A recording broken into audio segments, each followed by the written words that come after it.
Welcome back to All Women, Real Talk for Real Women. And now we have with us, for our second interview ever, Lady Litsa, South African superstar. So, I read somewhere last week that you are an up-and-coming artist. This is true. Now, I was playing Litsa's tunes on my radio show 15 years ago. So when I saw up-and-coming artists, I was like, what? I think you know. So as you well know, my first single did really well in Cape Town. It featured a lot on South African, on Cape Town radio. Yeah. It didn't feature that much on South African radio. Okay. So hence the reason why when this came along, they branded me as the only up-and-coming artist to have achieved that. Which is a great achievement. But I was like, wow, 15 years to be an overnight success. There we go. That's how quite it works. The new tune is amazing. Thank you. What was, I hate to say this kind of question, what was your inspiration? But I have to ask. You know, it's obvious when you write a song called You Are the One, and it's quite an emotional, lyrically emotional, people are going to start asking, ooh, who did you write that for? You know, I was going to ask that, and I was know. trying to be reserved. I was trying to be like, don't do it. I was like, but who was it? Do I know him? You know, I strategically worded. Just tell me if I know him or not, and then we're gonna. Oh, you're not even. I am not actually sure. Let's say. Okay, so it's not who I think it is then. Oh my gosh, it's like totally in your personal space. Just tell her, this is my bubble and that's your bubble. Yeah, no, for sure. Yes. No. I think you should just answer the question. That's all. Okay, so let me put it to you You don't this have way. to answer anything you don't want to. Okay, so let me put it to you this way. We all have that one. So when I started writing the song, yes, there was a relevant, significant person that I wrote the song about. But then I wanted to write a song that everybody could relate to. Yeah. So the lyrics are true, but the one is universal. It absolutely resonates with, and not only with women, with men as well. I mean, it resonates with anyone who's ever, been in love. Also, you had a bit of a gap. Were you in Dubai for a while? You've kind of been traveling. I have. I did the Middle East. I sang in Jordan, Dubai, Doha. It was amazing. It's an experience. The only downfall is that you're singing 6 nights a week and you're not singing your own material. So, which is great because I mean, all the songs that I'm singing are the songs that inspired me to be the person that I am, and then you also throw in the golden oldies and your Frank Sinatra's, and then you get a bit of pop and disco, funk, everything mixed up. Yeah. But the platform itself it's incredible. It's absolutely incredible. But home is home, and my people are my people, and I want to give them my sound first. You know, it's international sound, but this is where I want to start from. And what's your favorite type of music? Well, I'm an old school junkie. So when I say old school, I'm talking about the funk, the soul, the blues, the London acid jazz Oh my. combination. And then of late, I must say the African influence is getting a little bit stronger because we have that, there's that undeniable sound that just keeps pulling you in. So it's what my heart feels at that particular time. My voice doesn't change. So people will follow the voice. I want to be true. I actually know you as well from many, many years ago. And I think I agree with Fiona. You've been here for quite a long time. And obviously you've been doing that hustle each and every single day. And the one thing I've always loved about you is you're not afraid to pick up a phone. You're not afraid to pop that email and say, hey, I've got this track coming up. Don't you want to put this on air? Do you find sometimes people are a little bit like they kind of have this block where they don't want to let you through? And have you found as a woman that that's been also a little bit more challenging than what it would be for a man? I must say, when my first single came out, I think that's when you started to... When I started to get to know you. It seemed fairly easier to get onto radio.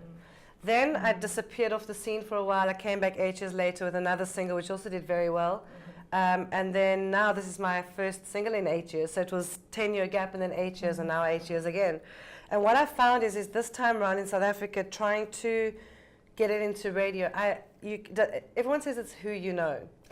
It is true, but it's not true because the music has to speak for itself as well. So, and I also think coming back without having management or support, I'm doing it myself. And a lot of what I find is a lot of the the people behind the scenes are saying, well, we're not going to take it from her. We want to get it from somebody who knows somebody.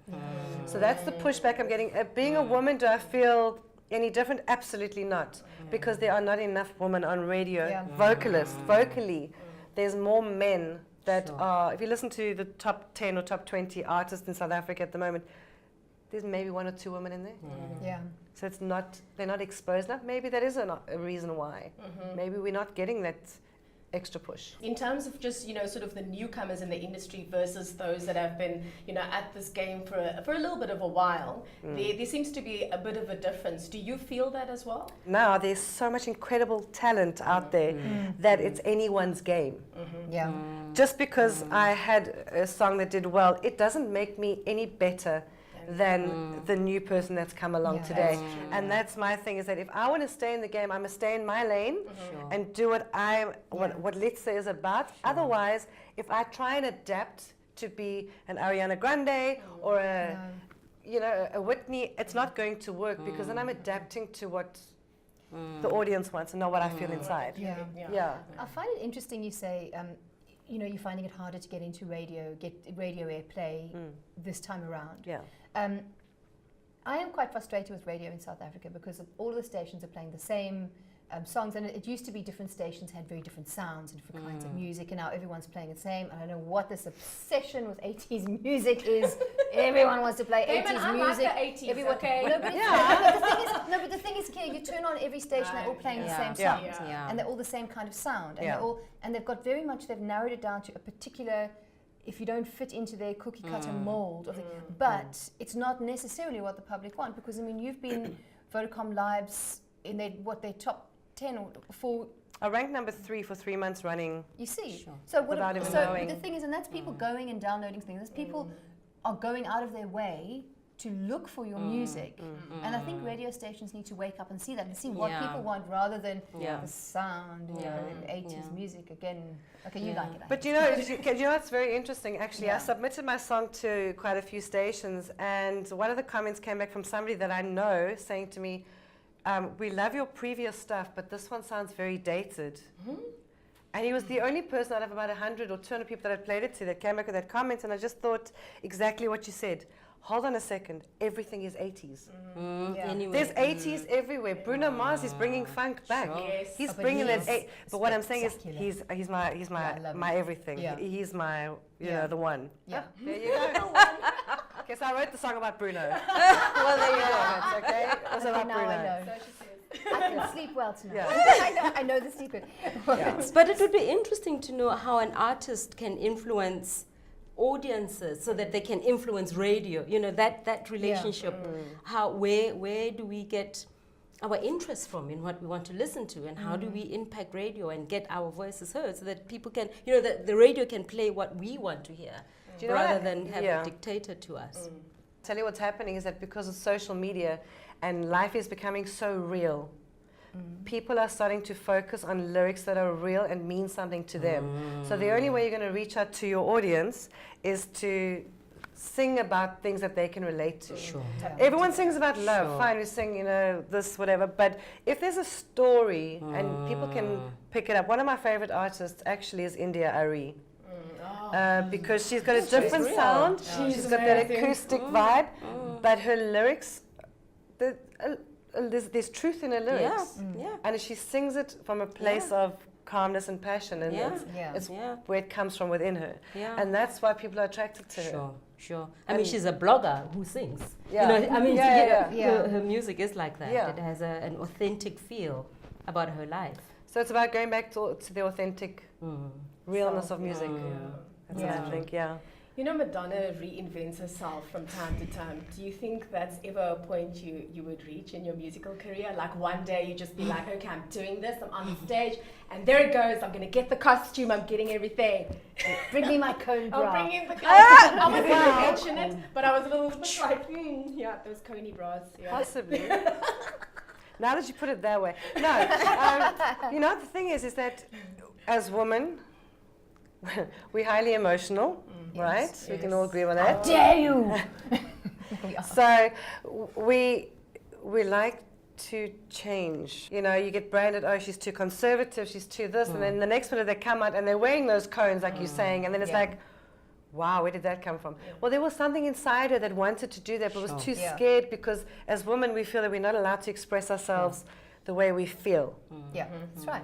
And then when you get that opportunity, you actually stand up and you find your own, you find who you are, you actually stand up and you say, I want those cones. Find your voice. You find your voice and you find those cones and you put them on. Right, speaking of music, where can we find yours? Because obviously people are downloading it. Well, Vodacom for one, Jukes, Nice. Turn Up Music, South Africa's platform, which is incredible because they've just started a platform for only South African artists. Your first one or two was way at the beginning of the digital revolution. Yeah. Where can we find those? They are they're on YouTube. On YouTube.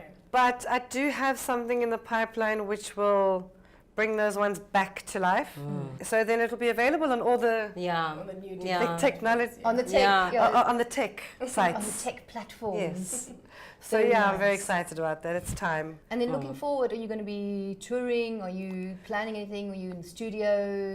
My focus for 2018 is to work with other artists. There's so much talent who don't know how to put a song together, and they're getting taken for a ride, and they're going to a guy who's saying, well, just sing the song, and this has been happening a lot. So I want to help them, collaborate with them, to give them something that becomes rightfully theirs and not take it away from them financially. Let's obviously the show is a woman's show, and we're all about feminism and you know, burning our bras. That's I'm not burning it. I need it. My point was going to be, I've always seen you as, well, Kia mentioned it a bit earlier, as someone who gets out there and hustles and who doesn't, you know, sit back. And, you know, we always, but, you know, I think feminism, you know, is different things to different people, but ultimately we want, you know, equality. And you've always seemed to me as someone who goes out there and makes stuff happen. Some people are just blessed and fortunate to have extra people in their corners. But if you look at what happens, a lot of the people who are successful are the ones who do it themselves. And as women, we feel that we have to step back and let the man shine, because that was old theory. Not on this show. But that's what I'm saying. That's what I'm saying. That was the old theory. But what's Yeah. happening now is that men are starting to recognize women as powerful beings, not just, oh, she's just a woman. They're like, hold on. Here comes Kia, you know, stepping into the room, and she has something to say, and everybody listens. And I think it's about just getting your voice heard, and it's not to be talked down to anybody, to be condescending. It's about you have something to share, and you're sharing it for the better of the people out there. And for us, as much as women, we look to men almost to affirm us, and that's not the point. I think it's about us when we step into our own power, and we can really sit in that. That then we get listened to, without having to wait. Fantastic. Litsa, thank you so much. Thank you so much for having me. For coming on the show. Sure, it's been amazing. It's been awesome. Good luck with the single, and not that it needs luck because it's absolutely flying on its own. Thank you. And please come back when you have when you got the remix. I'll come back when I've got the remix, and I'll come back when I found the one. Another one. Another one. You mean Bruno Mars? Oh, yeah. That'll be good. That'll be good, right? Yeah. Thanks, Litsa. Stay tuned for our next guest. It's Andrew Roach. He's come to talk to us about children's literacy. There is a massive problem in South Africa with children's literacy. So many children still can't read by the time they're at grade 4, and that is quite a serious issue, and it's a massive, massive problem. So he's come to tell us about that and the solution that they are providing for that problem. So join us again for Woman! Real Talk, Real Woman. Thank you. Let's do this.